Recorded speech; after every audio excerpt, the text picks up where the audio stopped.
আত্মীয়তাই আমাৰ এটা সম্পৰ্ক। এই সম্পৰ্ক আজি নহয়। মোৰ মাতৃ 1983 উঠিছিলে ইলেকশ্যন, তাত পৰাজয়বৰণ কৰিছিলে। 85 তিতাবৰত উঠিছিল, তাতো পৰাজয়বৰণ কৰিছিল। দুবাৰ পৰাজয়বৰণ কৰাৰ পিছত মইনী সমষ্টিৰ সেই সময় 1990 চনত পিতৃ যেতিয়া মৃত্যু হৈছিলে 29 জানুৱাৰী 1990 চনত, তাৰপিছত মাতি আনিছিল যে নিৰ্বাচন আছে, আপুনি আহক। আৰু মা সেই সময়ত বিধৱা এগৰাকী মাতৃ, আৰু ইয়ালৈ ওলাই আহিছিল। আৰু সমষ্টিৰ সেই সময়ত টকা পইচাও নাছিল, এটা ভাড়া গাড়ী আমি লৈছিলোঁ, এম্বেচেডৰ গাড়ী, মইনী মানুহে জানে। আৰু সেই গাড়ীখনতে মায়ে ঘূৰি ইয়াত সেই সময়ত বহুত ভাল ডাঙৰ নেতা বা ভাল ব্যক্তিয়ে সমষ্টিত প্ৰতিনিধিত্ব কৰিছিলে 91 চনত।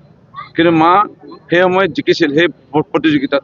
তাৰপৰা মা পিছপিনে ঘূৰি চাব লগা হোৱা নাই, একেলগে তৃতীয়বাৰৰ বাবে মইনী সমষ্টিত নিৰ্বাচিত হৈছিলে। আৰু বহু মানুহে ভাবে কি ৰুপজ্যোতি কুৰ্মীয়ে এনেই ঘূৰি ফুৰি আছে, এনেই MLA। মই বহুত ইয়াত ত্যাগ কৰি থৈছোঁ। এই ত্যাগ সমষ্টিৰ চুকে কোণে চব পিনে মানুহে জানে।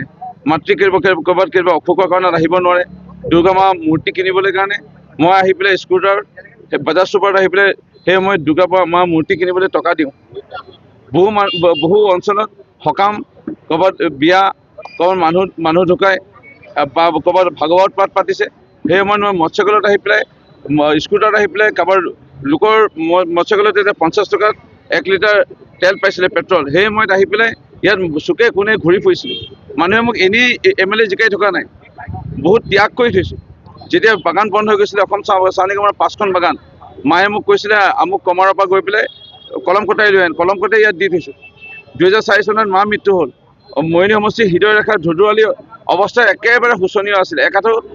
একাঠো মানে ফুলা বুলি ক'ব পাৰি ধুধুৱালীত।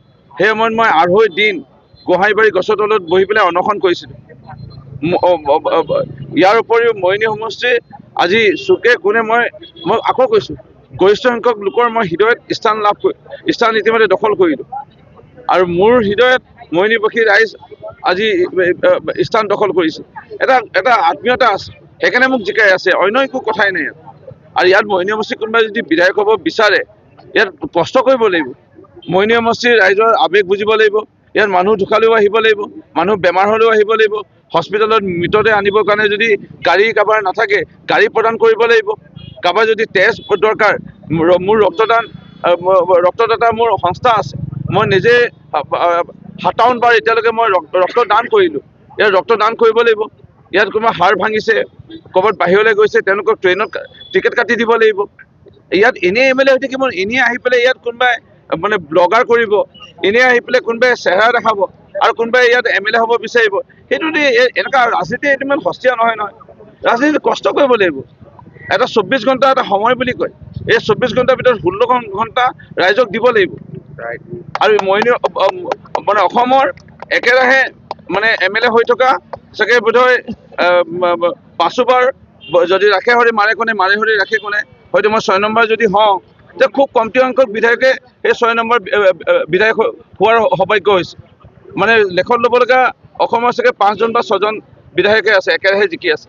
মই এনেই বোলে মাৰ্বল গুটি খেলি, ইয়াত বোলে টাং গুটি খেলি পেলাই, ইয়াত বোলে মই এনেই MLA হৈ থকা নাই। ইয়াত যেতিয়া কোনোবা এজনৰ স্কুলৰ বা কলেজত পঢ়িবলৈ অসুবিধা, কিতাপ পত্ৰ কিনি দিব লাগিব। ইয়াত যেতিয়া হাতীয়ে ক'ৰবাত গাঁৱত আক্ৰমণ কৰে বা অনিষ্ট কৰে, তাত গৈ টৰ্চ লাইট বিতৰণ কৰিব লাগিব, ৰাইজৰ লগত সাহস প্ৰদান কৰিব লাগিব। অসম নাগালেণ্ডৰ সীমামূৰীয়া যেতিয়া সমস্যা হয়, সেই সময়ত গৈ পেলাই ৰাইজক সাহস প্ৰদান কৰিব লাগিব। সেই সময়ত গৈ পেলাই ৰাইজৰ কাষত থিয় হ'ব লাগিব। এনেই কোনোবাই ঘূৰি ফুৰি ইয়াত MLA হ'ব কোনো নোৱাৰে। মইনী সমষ্টি মোতকৈ অধিক কাম কৰা যদি কোনোবা ওলায়, তেতিয়াহে মইনী সমষ্টিত MLA হ'ব লাগিব। নহ'লে মই যোনদিনাখনলৈকে মই উশাহ লৈ থাকিম, MLA টো ময়ে হৈ আছোঁ, আৰু ময়ে MLA হৈ থাকিম ইয়াত। আৰু মোতকৈ কষ্ট যদি কোনোবাই কৰিব বিচাৰে, তেতিয়া MLA হ'ব পাৰিব। মোতকৈ কষ্ট কৰিব পৰা কোনোবা যদি ওলালেহে হ'ব পাৰিব, আৰু যদি নোলায় তেতিয়া MLA হ'ব কোনো নোৱাৰে। মইতো কৈছোৱে যে আমাৰ মইনী, সেইকাৰণে কৈছোঁ মই ৰাইজক যে আমাৰ মইনী আমি কৰিম। আপোনালোকে কোনোবাই মোক বেয়া পায়, কিবা পৰামৰ্শ আছে, আপোনালোকে পৰামৰ্শ দিয়ক। আপোনালোকে প্ৰতিবাদ কৰি পৰামৰ্শ দিব পাৰে। আপোনালোকে মোক নিমন্ত্ৰণ কৰি গামোচাখন নিপিন্ধালেও একো নাই, মাতি দিয়ক। মই তালৈ গৈ পেলাই মই আপোনালোকৰ পৰামৰ্শ শুনিম, আৰু এনেধৰণৰ আপোনালোকৰ কিবা অসুবিধা মই দূৰ কৰিম।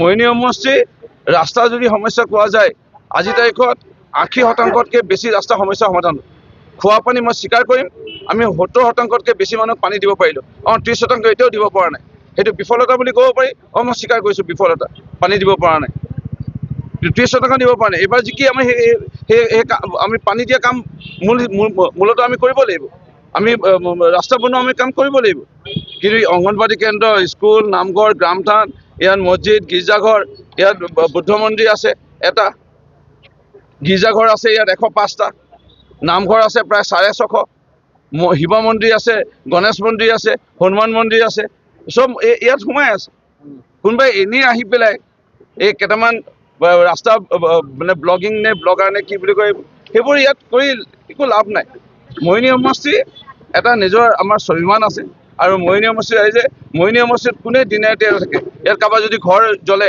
বিজুলী ঢেৰেকণিত কাৰোবাৰ যদি মৃত্যু হয় কোন আহি পায় এইটো জানেই মোহিনী সমষ্টি ৰাইজে মোহিনী সমষ্টি আজি তাৰিখলৈকে আমি বিধানসভাত কোনে মাত মাতে ইয়াত মোহিনী সমষ্টি যদি আমি থানালৈ যাওঁ নতুন থানা ৰূপজ্যোতি কৰ্মী নাম ইয়াত যদি আমি যাওঁ ফায়াৰ ব্ৰিগেড ষ্টেচন ৰূপজ্যোতি কৰ্মী নাম মোহিনী ষ্টেডিয়াম যদি যাওঁ ৰূপজ্যোতি কৰ্মী নাম ধুধুৱালী ৰূপজ্যোতি কৰ্মী নাম জোৱান মোহিনী ৰাস্তাত ৰূপজ্যোতি কৰ্মী নাম ইয়াত স্কুলবোৰত ৰূপজ্যোতি কৰ্মী নাম মোহিনী মহাবিদ্যালয় নতুন সংযোগ যদি হৈছে আন্তঃগাঁথনি তাতো ৰূপজ্যোতি কৰ্মী নাম আকৌ যদি নতুন পানী যোগান আঁচনিবোৰ নিৰ্মাণ হৈ আছে ৰূপজ্যোতি কৰ্মী নাম নতুনকৈ যদি উদ্যোগ স্থাপন হৈছে আকৌ ৰূপজ্যোতি কৰ্মী নাম আকৌ নতুনকৈ হস্পিটেল নিৰ্মাণ হৈছে ৰূপজ্যোতি কৰ্মী নাম মহিলা বিশ্ববিদ্যালয় ৰূপজ্যোতি কৰ্মী নাম ইয়াত নতুনকৈ আকৌ আইন মহাবিদ্যালয় ৰূপজ্যোতি কৰ্মী নাম নতুনকৈ এতিয়া চেণ্ট্ৰেল স্কুল এখন আহিব আপোনালোকক ভাল খবৰটো জনাই দিওঁ আমি ডিঙাপৰা বাগানৰ কিনাৰতে যি চৰকাৰী 5 বিঘা মাটি আছে তাত আমি চেণ্ট্ৰেল স্কুল পাই আছোঁ মোহিনী সমষ্টিত পোনপ্ৰথমবাৰৰ বাবে CBSE স্কুল আহি আছে আজি আমি কৰি আছোঁ আমাৰ কাম আৰু মোহিনীত যদি ৱৰ্ল্ড ক্লাছ ষ্টেচন হৈছে তাতো ৰূপজ্যোতি কৰ্মী নাম আৰু নতুনকৈ আকৌ ট্ৰেইন সংযোগ হৈছে আকৌ ৰূপজ্যোতি কৰ্মী প্ৰস্তাৱ দিয়াৰ কাৰণে মোহিনী আকৌ নতুন চেলেঙাত ষ্টেচনত ৰঙিয়া লিডু নতুন ট্ৰেইনৰ আকৌ ষ্টপেজ তাত আমি লাভ কৰিছোঁ মই কি কৰিছোঁ কি নাই নীৰৱে কৰি আছোঁ আৰু দেখি আছে আৰু চবতকৈ ডাঙৰ কথা দেখাজনে দেখি আছে আৰু চবতকৈ মানে বেয়া লাগিল বিৰোধী দলৰ কোন প্ৰাৰ্থী মই নাজানো মই টিভি মোবাইল ইমান চাবলৈ সুযোগ পোৱা নাই কোনোবাই কৈ আছে মোৰ মাক লৈ পেলাই খালি গালি পৰাটোৱে চবত ডাঙৰ অপৰাধ কৰি দিলে এতিয়া সেই প্ৰাৰ্থীসকলৰ কেতিয়া জন্ম তেওঁৰ দেউতাক কি কৰে দেউতাকে কোনোবা কোম্পানীত কাম কৰিছিলে নেকি সেই কোম্পানীটোৰ বহুত টকা সেই দেউতাকজনে লৈছিলে নেকি সেই টকাবোৰ নিদিয়াৰ বাবে তেওঁ পলায়ন কৰি আছিলে নেকি এই কথাবোৰ আমি জানো এইবোৰতো আমি কোৱা নাই কোনে কি কৰিছে কেতিয়া কাৰ লগত কিবা আছিলে কেতিয়া কাৰোবাৰ লগত কিবা কৰিছিল সেইবোৰতো আমি কোৱা নাই আমি গোটেই তথ্য সংগ্ৰহ কৰিলোঁ কোন কেতিয়া জন্ম কোন বিদ্যালয়ত পঢ়িছিল ক'ত ঘৰ তেওঁলোকৰ পৰিয়ালৰ কোন মামাক পৰিয়ালসকলে তেওঁলোকক এৰি দিলে নেকি মামাক পৰিয়ালে তেওঁলোকক বেয়া পায় নেকি আমি গোটেই সংগ্ৰহ কৰিলোঁ সেইকাৰণে বিশেষ ক'বলগীয়া একো নাই মই আনন্দিত মোৰ মুখত অলপ হাঁহি দেখিছে এইটো কাৰণে কাৰণ ৰাইজৰ দলৰ ইয়াত ভাল প্ৰাৰ্থী আছে সেই প্ৰাৰ্থীসকল নোপোৱাৰ বাবে তেওঁলোকে ইতিমধ্যে আমাক ভিতৰকে সহায় কৰা আৰম্ভ কৰি দিলে আৰু কংগ্ৰেছ দলৰ ইয়াত 3জন প্ৰাৰ্থী আছিল এজন প্ৰাৰ্থী আমি জনাত কোনোবা দলৰ লগত মিত্ৰতা কৰিলে বা মিলি গ'ল বাকী দুজনৰ যি সমৰ্থক আছিল সেই সমৰ্থকসকলে ইতিমধ্যে আমাক সহায় কৰা আৰম্ভ কৰি দিলে সেইকাৰণে আমি যিমান সংখ্যক ভোটত জিকিম বুলি ভাবিছিলোঁ তাতকৈ অধিক সংখ্যক ভোটত জিকাৰটো এতিয়া আমাৰ যেতিয়া নিশ্চিত হৈ পৰিলে সেইকাৰণে আমি খুবেই আনন্দিত ইলেকশনে জেতাৰ পৰ আপনাৰ প্ৰথম